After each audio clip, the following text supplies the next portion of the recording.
Assalamu alaikum.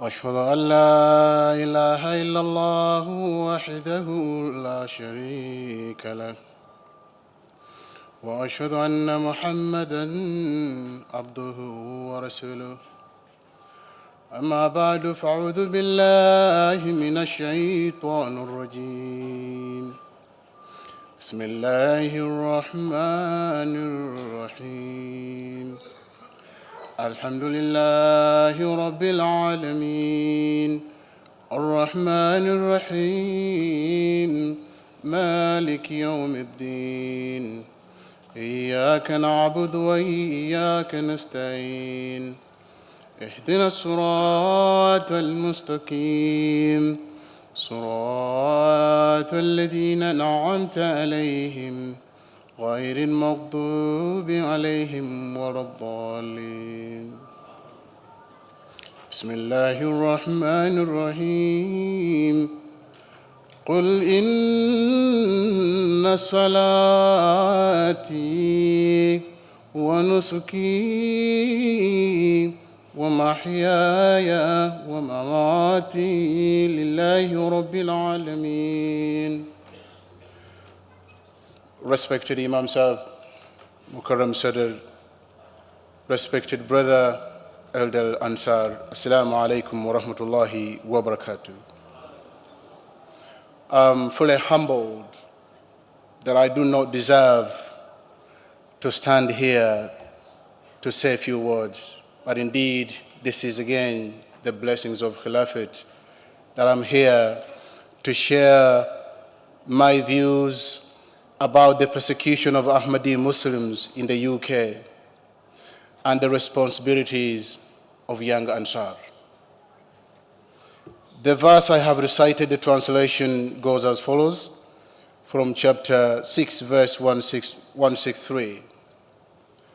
Allah mentions, قُلْ إِنَّ صَلَاتِي وَنُسُكِي وَمَحْيَايَ وَمَمَاتِي لِلَّهِ رَبِّ الْعَالَمِينَ.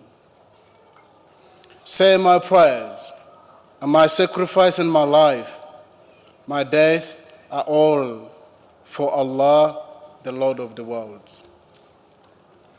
This should be remembered that the instructions was given to our beloved Master, the Holy Prophet Muhammad sallallahu alaihi wasallam, the man who changed the world without the aid of prisons, the man who changed the world without the aid of police.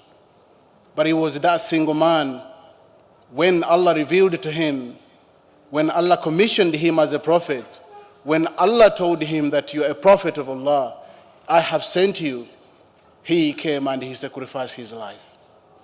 And we see, he mentions that my life, my prayer, my sacrifice, and my life and my death are all for the Allah. Indeed, it is a great honor for me to have this opportunity to share my views about the persecution of the Ahmadi Muslims in UK, and particularly to share some points in regard to responsibilities of the young Ahmadis. Some people in the audience may start to ask, where is the persecution anyway? We have been driving around Kengri, we have never found anybody stopping us. So therefore there is no persecution. Why and where does it come from? No doubt, I'm sure, that we are all aware about the situation of our brothers and sisters in Pakistan, Indonesia, and Bangladesh, and also in countries where they are facing persecutions. That mark will never go out of our hand.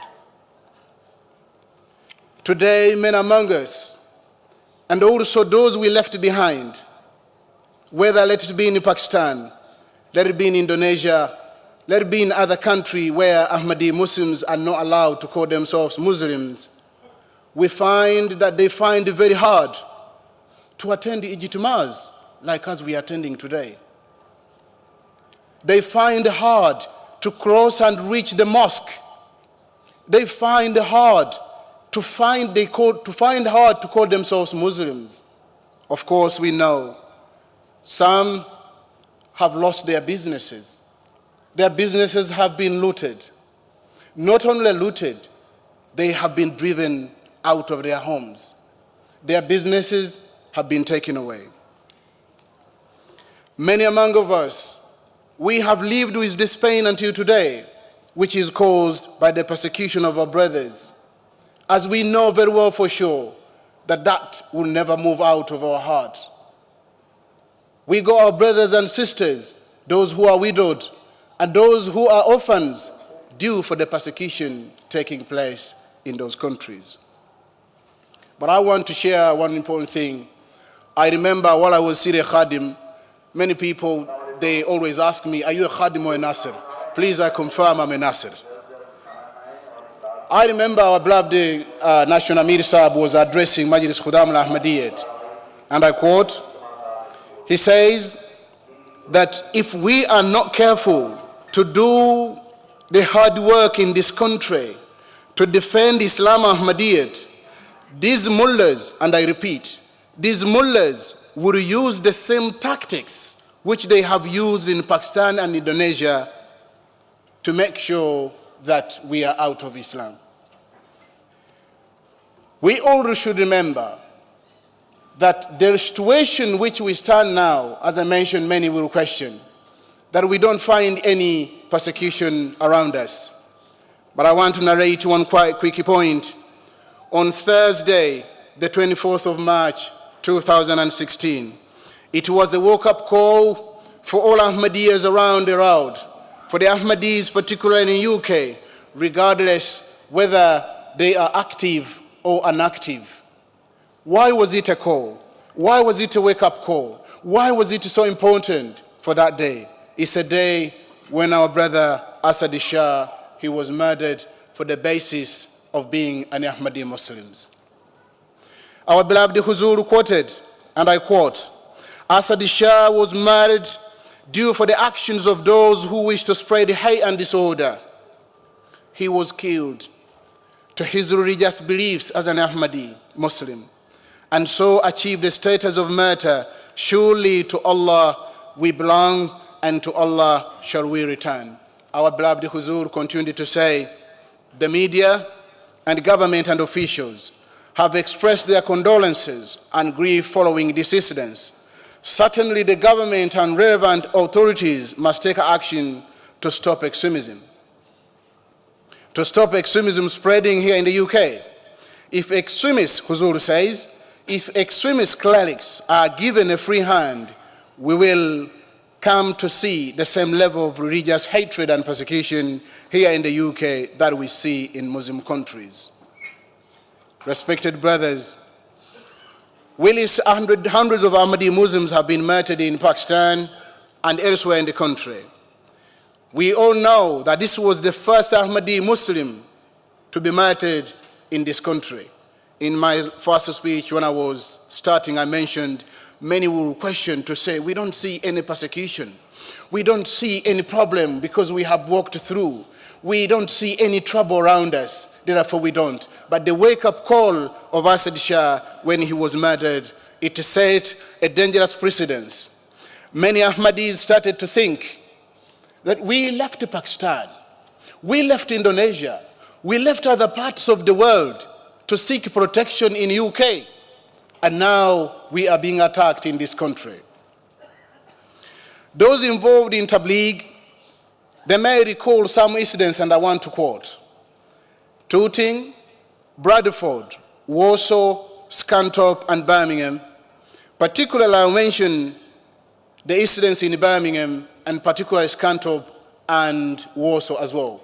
In Warsaw, what happens, the Gairi Ahmadi mullahs, long beard, with kamis, holding the banner that no mosque. Which mosque are they denying? They are denying the mosque of the Ahmadi Muslims not to be built. When they ask them, what's the problem? Those who were attending the meeting at that time, and one individual who was representing them, he mentioned, he says that these people, they will cause a problem when they actually build a mosque in this area. There will be no interfaith, there will be no harmony. But is that true?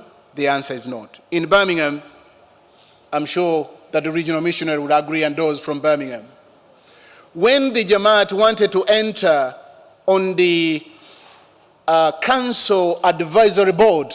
They were told, you can enter, you can come and join the board as Ahmadiyya Birmingham Association, but not as Ahmadiyya Muslim Association. Why? Because you're going to upset the other Muslims. And this is done by those so-called officials. They are fearing. Why? Because you're not a majority. You're not the big number. But before I move forward to my question, how are we going to make the majority? How are we going to make the big number? I'm very glad, alhamdulillah, all of you, most of you have been hearing Nari Takbir being raised at the back when Qaid Tabligh was actually giving the figures regarding Tabligh. But we should ask ourselves, how much involvement have we taken part in those reports? I want to quote our beloved Huzur before I move to an incident. When our beloved Huzur visited Germany recently, he mentioned, particularly in the speech he said, and the reference was to Ansar, and the reference was to Lajna, but the reference was for every single Ahmadis. That the Ansar should not wait for the council to come to them. The Ansar should not wait, or Lajna should wait to the council to come to them. Rather, they should move to go to the council and air their views. If we need Islam Ahmadiyyat to be known to the local community, we need Islam Ahmadiyyat to progress. How is it going to progress when we have not taken part? And at the same time, we argue that we are among those who have been blessed to be Ahmadi Muslims. The martyrdom of Asad Shah opened up a new chapter for all Ahmadis, in particular in UK. This resulted in many people who visited our website, those visited the peace conferences. Why they did so? People, they wanted to know what sort of community is this? What sort of Muslims are these? And that was the reason why they wanted to attend. I would like to turn my second part of the speech, the responsibilities of young Ansar living in UK.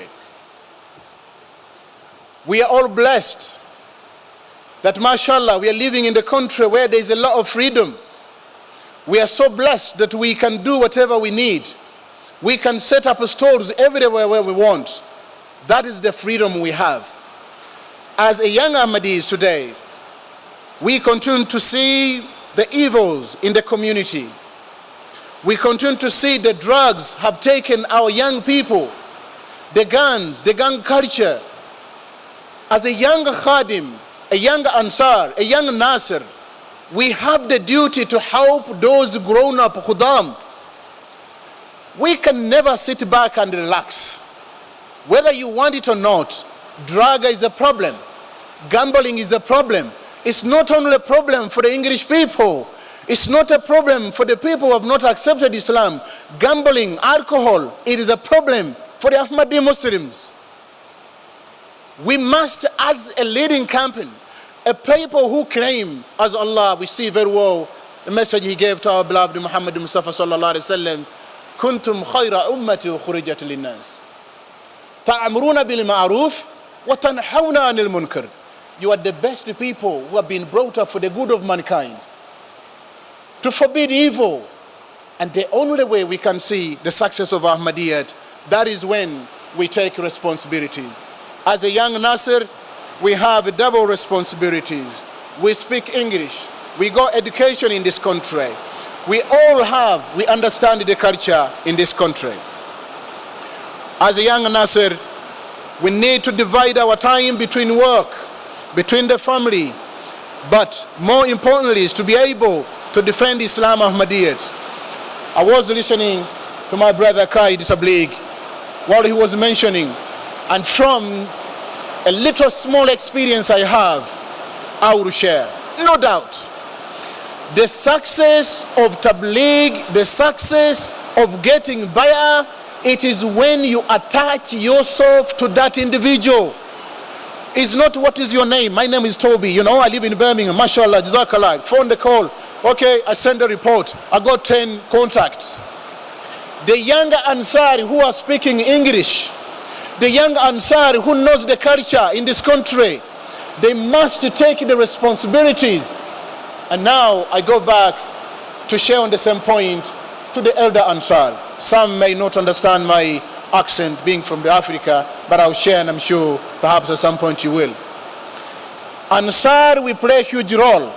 Let's be young Nasir of all older Ansar. When young Khudam, they are growing up, we are not allowing our children to participate in the Jamaat activity. Oh, my child is growing, My child is studying. He's in the computer all the time. He has been given 5,000 words to revise. He's 10. He's 15. He's 40. The moment he gets to 40, 45, oh, look. Sadr Sahib, do something about my son. Do something about my child. He's not listening at all. You have been part. We criticize the Jamaat while the children are listening. We criticize the Nizamat while the children are listening. What results do you want to see when you have planted the seed yourself? I'd like to share that one should be very vigilant and no one should be left behind as a spectator. In Tabligh, we are all da'i ilallah. In Jamaat, we are all da'i ilallah. Why? Nahan Ansarullah. We are the help of Allah. No one should sit behind to say, oh yes, let's watch and see how it's going to go. There's no way we can also take part. As a young Nasir, we must leave our comfort zone. Give up the time for the sake of the Jamaat. And I would like to request those in professional level and those non-professional, we all share the same responsibilities. Let it be that we are doctors or we are on asylum, we all share the same responsibilities. As a young Nasir, you acquired the talent when you were at Faul Ahmadiyat. You acquired the talent when you were a Khadim. But now it is the time that you share the duty you have. When we look into that, when Ansar are being called, we should always be prepared and ready to set our time, to sacrifice our time, to give the time. What time is it? Because the pledge we are actually... Is this your okay, Sadasab? I just stopped because I knew that the rain is more louder than me, but that's the blessings of Allah. As a young Nasir, we have tremendous talent. Those talents, we must use them. But it is that enough to be called a Nasir? Is that enough to call ourselves Ahmadis? I want you to walk around the street where you live. The born-again Christians, they are giving out leaflets, but we are seated in our homes. We are watching our televisions. We are watching either African channel, either we are watching Pakistani channel. Alhamdulillah, maybe some will watch the MTA. But that will never bring the success of Islam Ahmadiyyat. We should be the people to move and show Islam that today when the people, they're asking the question, what question they're asking? They're asking the question about terrorism. Where are they going to get the answers? They won't get the answers from those Nani Ahmadis. I want to finish my speak by the wording from Masih Maud alayhi salatu wasalam. He says, if it were in our power, we would go home to home like beggars, conveying the message of the true Islam, true religion of our Lord, and try to save the people from destruction attacks of shirk, i.e. associating partners with Allah, the spirit which has spread in the world. If Allah would help us learn English language, we would travel around the world to convey this message and consume our life in this struggle, even if it meant being killed in this way. Malfuzat, volume 3, page 291, 292. A reflection. We give a lot of excuse. I don't understand English. I am not born in English. But you came to this country. You prayed to Allah, oh Allah, please give me opportunity to cross and leave Pakistan. Because Pakistan, they don't give me a chance to preach. Now Allah answered your prayers. He brought you. He brought the grandparents. He brought the son-in-laws. He brought the daughters-in-laws. They all crossed, they're here. Now what du'as do you want to do? No du'as. We want to be the same as the people of Musa says. We are not going to go. Huzur is saying go, we are saying no. So what is the difference with the people of Moses? We would be the same. اذهب وربك ونحن قاعدون. We are not prepared, Huzur. You can say however much you said, but our prayers is answered. We had our asylum cases accepted. We got the job. We are doctors. Why should we go to Tabligh? No, I don't want to be humiliated, But you were ready to be humiliated. You were ready to tell the story you wanted to give. My dear brothers, I don't say this for any reason. But we should feel the pain in the heart that the world today needs seek the solution. The world today, they are looking for the answers. And the Ahmadis, we are comfortably. We don't need to go on the street. Why should I go? I conclude my speech. We must listen to our beloved Huzur. We must not have any fear in conveying this message to our neighbors, friends, towns, and cities. Just as our beloved Huzur has raised this voice in Islam or Parliament, in USA, United Kingdom, and in European Parliament. In a view of this serious problem we face today, young Nasir, old or young, we must work hand in hand.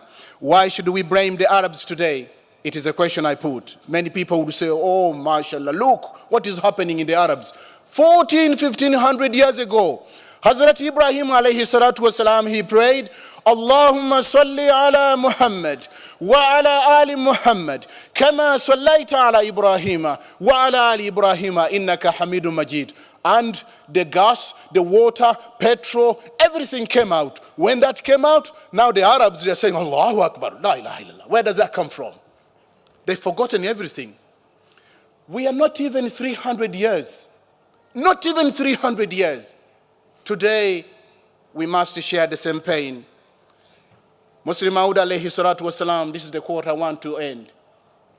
While he was standing on the deathbed of Masih Maud alayhi salatu wasalam, he mentioned and he says, even though the world will depart from you, even though the world will not stand to propagate your message, I will be prepared to propagate your message in all corners of the world.